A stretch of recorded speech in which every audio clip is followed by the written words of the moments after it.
Here, especially in western Montana, we're really isolated. The rest of the world seems so far away. When something unique is going on here, that word spreads quickly in a town like this. Both of my kids were about to become freshmen in college. At first we thought this is going to be great, we're going to have a lot of time on our hands. And then we were sitting around one evening, and sure enough, don't we get a call? AFS thought we would be interested in hosting an exchange student. And both our reactions was immediately, we don't really need this kind of thing. But the more we thought about it, the more we thought that it might be a really interesting opportunity. We really liked the idea of having a Muslim student. It was the idea of getting someone who was completely from a different culture. All of the objections we came up with, we seemed to say, it's not a big deal. You know, we can do this. My name is Nadeem. I am from Pakistan.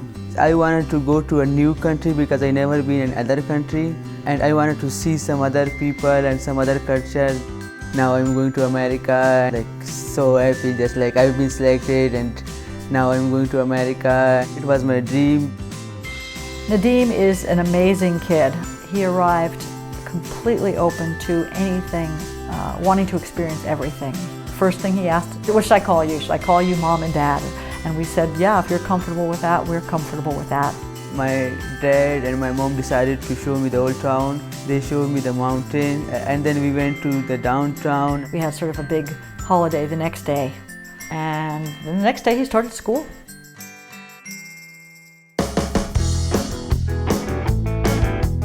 As the bell rings, everyone just comes out in the class and they're walking on the hallways and everyone is like waving hands and meeting with each other. His experience has been nothing but stellar with the school. Everybody seems to like him. It feels really good to have new friends. And the kids here, they look out of the corner of their eye to see what Nadeem thinks sometimes when I say something. He loves to share about his country, his culture, his faith. They ask about the food, they ask about the movies, they ask about the dances, and you are like a teacher, so it feels like really good.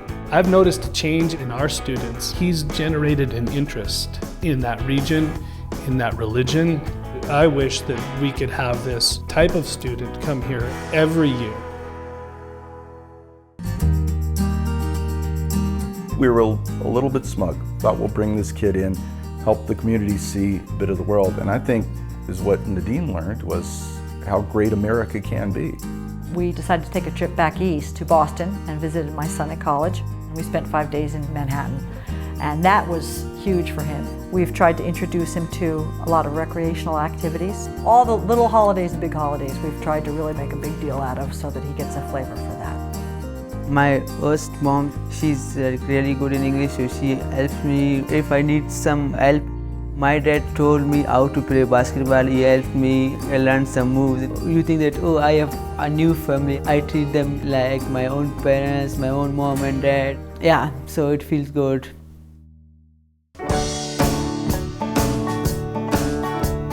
You see things that are so human, that seem so central to all humans. And you just cannot do that with a group. You need to do that through an individual. Before he came here, he had never been out of his country. He had never been on an airplane. He's now thinking that he might like to go into being an ambassador. I feel a lot of changes inside me. I can talk in front of a lot of people. I can share everything. It's seeing a young man growing, just like our children. If somebody was interested in hosting, I would just tell them, go for it. It's just been a wonderful experience for us. What you get is way more than what you give in the program. You learn so much. It gets you out of your world. It gets you out of your shell. It gets you to see things in a broader perspective. And that's incredibly valuable. I think we will have a permanent connection with Nadeem. We will continue to keep in touch with him, always. He was a son. He is a son. He's our son. And he's part of our family now.